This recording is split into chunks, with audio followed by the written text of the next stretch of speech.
Hi, I'm Leah Louise from Inspired Quilting by Leah Louise. I'm so glad you're here today. I have some great tips I want to share with you. These are some techniques about how to combine lots of different fabrics together, specifically how to use your scraps, your stash, your strings, whatever you have left over, and put them together into a single quilt, and how to utilize them in your blocks. What if they're different sizes? What if they're different shapes? How can we put it together? What if we're doing different kinds of blocks? There's so many variables when you're quilting. And these are some ideas that work really well for me. And I want to share that with you. This is specifically in regards to rail fence quilt blocks, but we'll look at some other ideas later too. But right now, I don't want to forget, I have a poll I want you to answer for me. Of these three quilt types, which is your favorite block? So go ahead and select that, and then we're going to go straight ahead into our blocks and how to make them with different fabric cuts and different pieces. And also, I'm going to include the original tutorial from that particular quilt. So if you want to go back and get some more details about how we made it, you certainly can. So welcome, enjoy, and be inspired. Let's quilt. Let's talk first about the easy two-rail fence.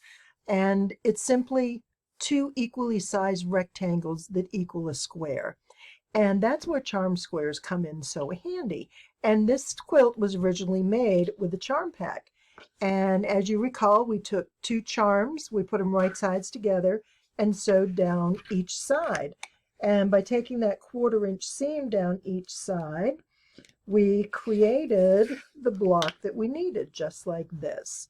So now I had multiple blocks that I can lay across in various patterns to create whatever design that I'm looking for. Now in this case, we did use a rail fence, the actual split rail. Oops, did I miss that? Look at that.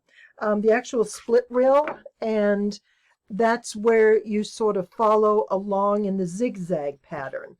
And for that, you need to go with some kind of a contrast. Now, when you use an actual charm pack, you generally will get lights and darks, but sometimes it's not always equal, or it may be a little challenging to get the contrast that you want. So another way, light and dark is pretty obvious, but another option is to go with the different pattern types. So while this tends to be a bright color, you can also use it as a low volume or a background against something that's particularly dark. Now this charm, you can see that this charm pack had a lot of low volume fabrics, but there were also some great collage pieces that I didn't use. There are also some great dark pieces. So a lot of these work really well together. But what happens when you have extra fabrics left over, and what do you do with them, and how do you make them into quilts? So one thing that you can do with extra charm squares is simply make a two-rail block like this. And this you can do so much with. You can use it as is, you can take it to the extra step and make it a 4-patch, but we're going to save that for another day. So you've got your fat quarters, and if you're like me, I love fat quarters, and I buy lots of fat quarters, and that's where I start. And generally from the fat quarter, I will cut them down into sometimes charms, sometimes into jelly rolls. And when I cut my fat quarters, I will generally get a 2.5-inch to 3-inch wide piece by at least the 20-inch width of fabric. So I always have extras in addition to my charms. And when I go to mix my jelly rolls together, I like cutting them down to the 10-inch width. Reason being is I get more variety. I don't want to use the same combination of prints repeatedly. So if I did this in a full 42-inch and I'm cutting it at 2.5, what is that, like 16 of them? I think that you're going to get will be in the same pattern. And I don't want to do that. I want to have it more mixed up. I like it more random. I like to see the contrast. And I want to show some fabrics off with different colors to highlight a certain color scheme. So let's say we wanted to make a 2-rail fence like this. But we didn't have any charms. All we had left over were jelly rolls. Well, we can do that here as well.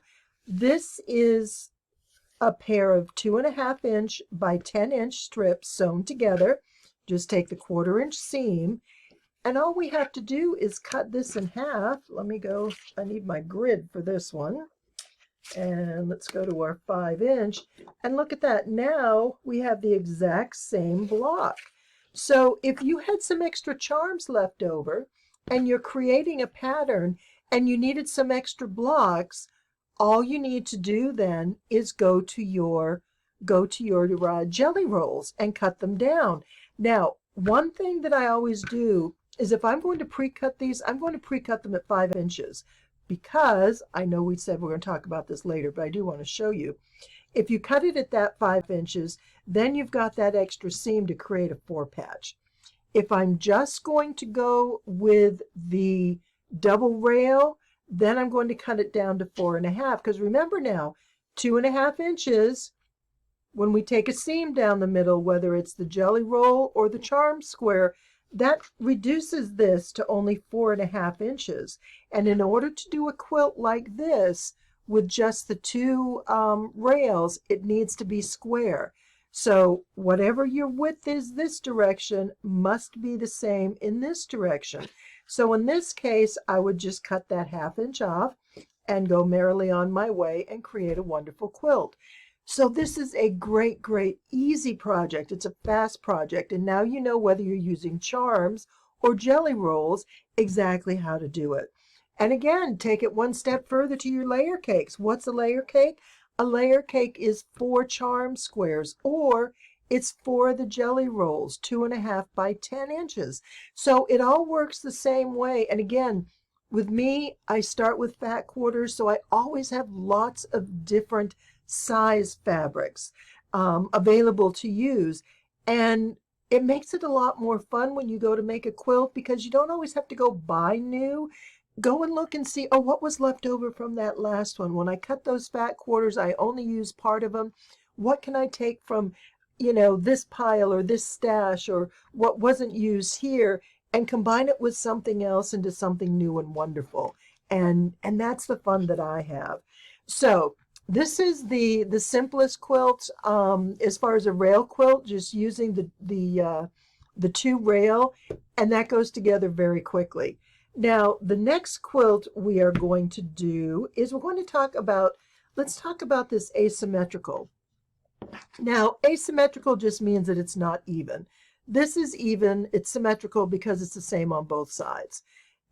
Here's the quilt that we made with the asymmetrical rail fence block. And the distinctive design to this quilt is the zigzag rail pattern that is created by this narrow 1/8-inch strip. And this is often called the split rail fence, specifically because of that zigzag, and it looks like the old-fashioned fencing back in the day. And that was the design that we were going with here. And what I want to show you is there's a couple ways to make this block. We can start out with the charms, and we can sew them this way, and then we open it up, and we now have a pair of 2 rails, but we need a 3rd, so we just grab another charm, cut it in half, and there we go. But the idea behind a rail fence is that the block needs to be square.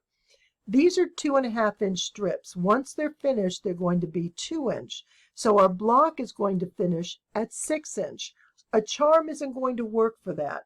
We're going to either need to use other fabric, yardage, fat quarters, or use another jelly roll or leftover strips. Now, in this case, because this is going to be 6.5 inches, before we finish it, that our side rail is going to have to be 6.5 inches long. What we need to do, though, is make sure that we add enough on the side to create our square with what we already have. And in this case, that was adding a 2-inch by 6.5 inch. And so adding this rail created the square that we needed for our block in order to make that pattern. So this can vary in size depending on the size you use here. So there's a lot of flexibility. You can use larger, you can use narrower. These don't even all have to be the same. You can use a narrow strip on the outside, and you've probably seen that where it's wide in the middle, narrow on the side. And it's just about creating a square. As long as you have a square, you can do your rails any which way. I've seen rails that are, as many as 5 or 6 different strips. So there's a lot of options and opportunity here. But let me show you one other thing. This is another way to do it. So we had the working with the charms, cut it in half, and we've got our first 2, and then add the third. The other option is to use 3 2.5-inch strips sewn together. And there's a couple things you can do. When you have a rail or strips that are sewn together, a strip set, if you have a strip set and you're going to cross cut it into a square, you need to measure and make sure what you're getting is going to be square. In this case, we want it to be 6.5 inches, and that's where I am. So if I wanted a square, I'm going to cut it at 6.5 inches. Seam allowance will make a difference. And whatever your seam allowance is, maybe you take a little more than a quarter, maybe a little less. It doesn't matter as long as you cut a block. It's when you start adding pieces in the other direction that you may need to make some adjustments. But let's say I just wanted to make a regular triple rail fence. I could sew, my 42-inch long jelly rolls into strip sets of 3 and cut them into 6.5-inch squares. And now these blocks, right, 2, 4, 6.5, these blocks are going to create my rail fence. And you can do it with random colors. You can have a constant color like we did here. There's so many various options, but I just want you to see that you can use multiple fabric sizes to create similar patterns. So if you're making a design like this and you're using charms and jelly rolls, just cut it accordingly. Like this, I'm just going to cut this down to 5 inches, and then I'm going to have this piece. So let me just go ahead and I'll cut it. I'll show you. Let's do this. 1, 2, 3, 4, 5. We're going to cut it down the middle. So now I have these 2 just like that. They're not symmetrical. They're not square. It's a rectangle. But once I put this piece on, look at that. Oh, I have another one here. This is perfect. And I can put this one over here. So they're reversed. They're opposite. So as I'm putting them into the quilt, it's not exactly the same, what do I want to say, the same repetition of the fabric. It kind of turns it around and gives it a different look. So with this now, you have an asymmetrical block. You can make any rail fence pattern, and you're going to get some very distinctive design look to it because of the difference in this narrow side rail. So this is the original one that we did with this rail fence. There's a couple other I want to show you. Let's look at this one first. I'll take this one off.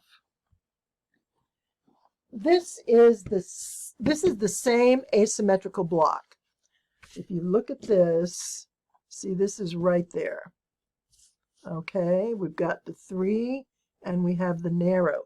The difference is this rail, I just took all kinds of turquoise fabrics. So it's not as dominant of a rail fence design pattern that we would expect with a strong contrast. But what I wanted to do is just create some nice all over color with some bright, some pinks and some yellows and just some other fun colors, and really carry this blue and turquoise throughout the quilt. Now, even though it's in the rail, I also put it within the strip sets. So the blue and turquoise is everywhere, and that was sort of my dominant color, which was intentional. So this is another way you can do this same pattern. Now it's laid out exactly as the previous one. It's alternating like this, and because this side rail is not such a stark contrast, we get a totally different look in our quilt. Now let's go, to this one. I think this turned out to be my favorite. Again, this is the same block, just turned in a different manner. Oh, look at all those colors. Doesn't that just look wonderful? Oh, I'm so excited. I can't wait to get it quilted. So where did our block go? I'm getting lost. We've got so much going on here. So here's our block right there. Do you see that? Now, instead of going this way, we just did random horizontals and made horizontal lines, which looks fabulous. I really, really like this. And this is a lot of fun because it's the same colors, it's the same pattern, and these are companion quilts. Let me pull this one back here.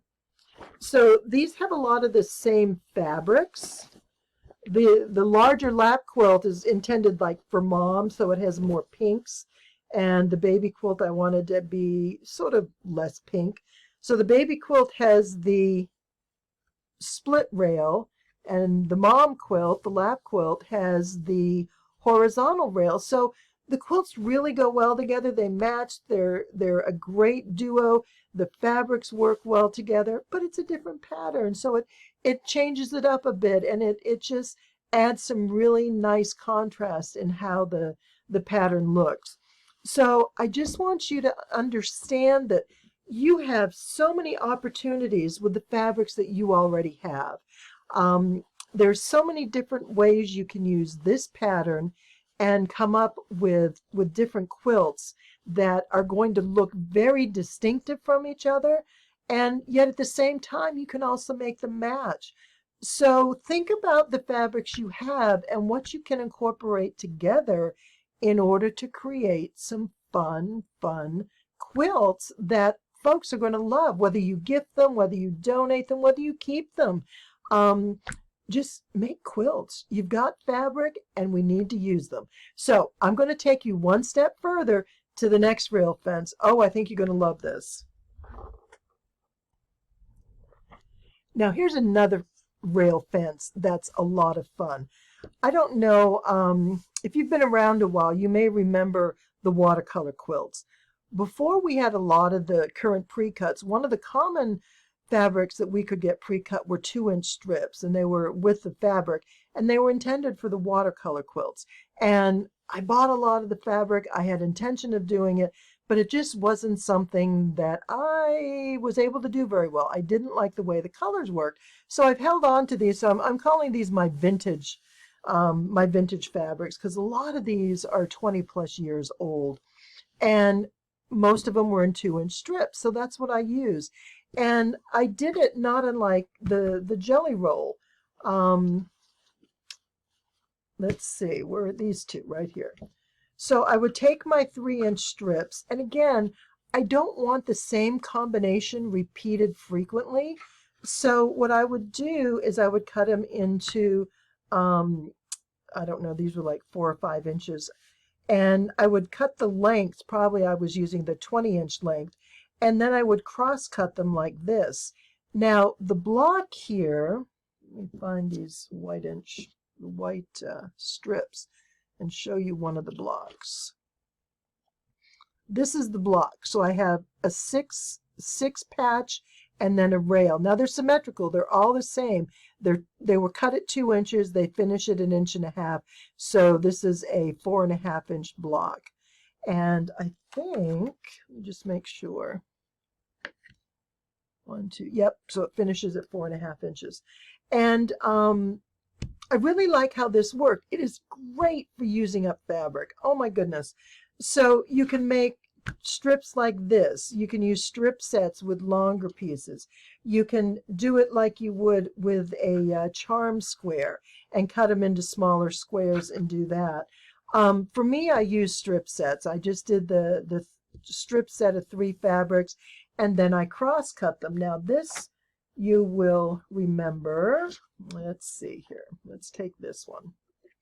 So I would make a piece like this, and then we cut it in half. And now I'm going to take two more of these that are different, sew them down the side, and cut them in half. Does that sound familiar? Do you remember this quilt that we just recently made? And look at this. Now this is made out of 2.5-inch strips, so it is a bit larger. And the block is bigger than this, what did we say it was, 4.5 inches? And so this one is how wide? 6.5. So this finishes at 6 inches. And so it's the same thing. You know, you take your two pieces like this. You've got your strip set sewn, and you're going to put two together, and you're going to sew it this way, cut it down the middle just like that, and look at what you have. You have these wonderful 6 patches. Now, this is a perfect way to use up a lot of fabric and mix them. But you want to kind of set a common, whether it be a theme, a color, a design, something that carries you through, because this is a lot of stuff going on. I use florals. This is all florals. Everything in here is flower, and most everything has some pink in it. So that kind of helped tie all these blocks together. Now, the one we made like this just a week or so ago, look at how different. You wouldn't even know that's the same quilt. Here's the block right here. There's our block right there. And instead of doing it in the zigzag pattern, like the pink one, see the pink one's done in the zigzag. See how we get the points across there. This one is done again in that horizontal. Actually, it's vertical because it's the length of the fabric, or excuse me, the length of the quilt. But it doesn't matter. It kind of works out the same way depending on which way you hold the quilt. But this is another wonderful way to use up pieces. You can do charms, layer cakes, you can use your jelly rolls. Everything works together really well. But what we were talking about is mixing your design. What can go together? Florals. This worked really well. And the florals tie together and they blend together. I mostly used lighter backgrounds, but I did put in some of the darker ones too, just to get some contrast. So it makes it more interesting. Now, the big choice or decision here was the design. They're very graphic in nature, as opposed to, you know, this is floral, it's soft, it's organic, where these have some sharper images. And in this case, there was a lot of fish. So the dominant pattern in here, there's probably 4 or 5 different fabrics that have the fish on it. I did a little bit with some kind of round, floral, organic. This is like coral and things like that, leafy patterns. But then I used this other diamond graphic, and they all work really well together. But it would not work so well if I put in a bunch of florals mixing in with the graphics. So if you're going to go with a particular style, like florals or graphics or, you know, black and whites, whatever your case may be, you want to kind of carry over some similarities together that's going to make it look cohesive, and the finished piece is going to look spectacular when you do it that way. You're going to like it really, really well. Now, the one more quilt that I'm going to show you doesn't have that I don't want to say requirement, but even that recommendation. Because we have a lot of similar fabrics in this, I think I only used maybe 20-ish different fat quarters. A lot of them repeated, so I needed to be careful that I didn't repeat a lot of the same things too much. And that's what happened here. That was how the decision was made on this one. But the next one was everything goes. You can do anything you want, but there is still one common factor, and I'm going to show that to you right now.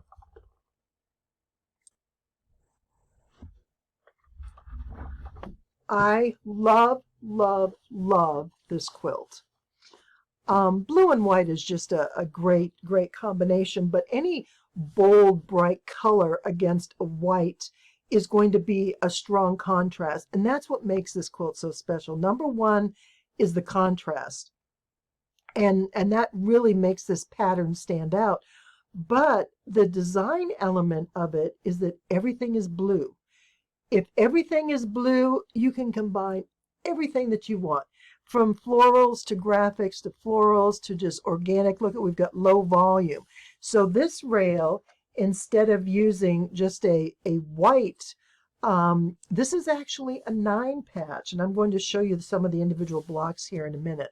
So where the other was a 6 patch with a white rail, this is actually a 9 patch.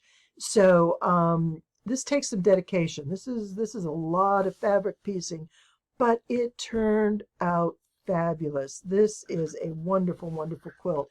And I think when we did the final count, there were like 70 plus fabrics, different fabrics that are in here. And they're just wonderful. And there's so many other colors as well. Everything is blue, but we have, you know, some chartreusey, olive green, some pinks. I know there's some purples in here. There's lots of turquoise, just because that's one of my favorite blues. But look at all these great colors. And then the low volume, oh my goodness, that really allows for some great opportunity. And there are some fun prints, batik prints in low volume. So a quilt like this, look at what you can do. This is a fat quarter scrap buster. Any kind of fat quarter scrap you have, you're going to be able to make a quilt like this. Now let me show you these blocks, because this was a lot of fun to make. I had a lot of quilts, strips left over from other quilts from when I cut my fat quarters. And so I wanted to use them, and I wasn't sure what to do. And I thought, you know, I'm going to do some serious patchwork. And just like we did with the other quilt, you know, you take your pieces. We're going to start with the same thing, just like this. You take your pieces, and let's say these are 2 different ones. You sew it down the side, you cut it apart, and then you get this as your finished unit. And this is right here, okay? Do you see how that piece goes in? And then you're going to do the same thing. You're going to do this with your low volume, and instead you're going to cut them at the 2.5 inch, and they're just going to be added on right here. So you have these wonderful, wonderful blocks. And what I would try and do, you know, I forget how many are in this. It's a big quilt. I forget how many blocks, but when I would, you know, get a color going, I'd go, oh, this one I want to kind of get, you know, a lot of maybe this lighter blue, or this one sort of went with some purples. So as it's going through, these blocks kind of carry a little bit of their own color against everything else. Just, you know, here we have some pink. So there's pink here and some pink there, and a lighter blue. So that just casts a different look to that block as compared to being next to this one. So that's another fun idea as you're putting your blocks together, especially when you're using a lot of fabrics, is to consider what groups together, what goes well. And then we have our blocks. Let's see, what are we doing here? So this is our rail fence block here. Let's see, there it is. So we've got our rail fence here. This one will go like that, and then we're going to put this one here. And so you just start putting them together. Now obviously I've got this fabric 3 times, so I would probably just flip that over and, you know, move things around. Maybe that's the better choice to move. And, you know, just sort of get something going that you like, and get all your fabrics and use them all together in a quilt. That's the key here. What can you put together to make a great quilt with what you already have? And you'll be amazed at what you can do. And the rail fence is a great option for that. So with all these different rail fence blocks and ideas and piecing and you know, different choices, I am hoping that you are going to be inspired to make a wonderful rail fence whether it be a simple 2 rail from the beginning, and just use light and darks. Make an entire quilt of the double rail lights and darks. It's a very common way to make that quilt, and it's also a great scrap buster. And you've just got some wonderful, wonderful options, and I hope that you found some great ideas here that you can use in your next quilt. So thanks so much for being here. It's been a pleasure, and I've had so much fun sharing this with you today.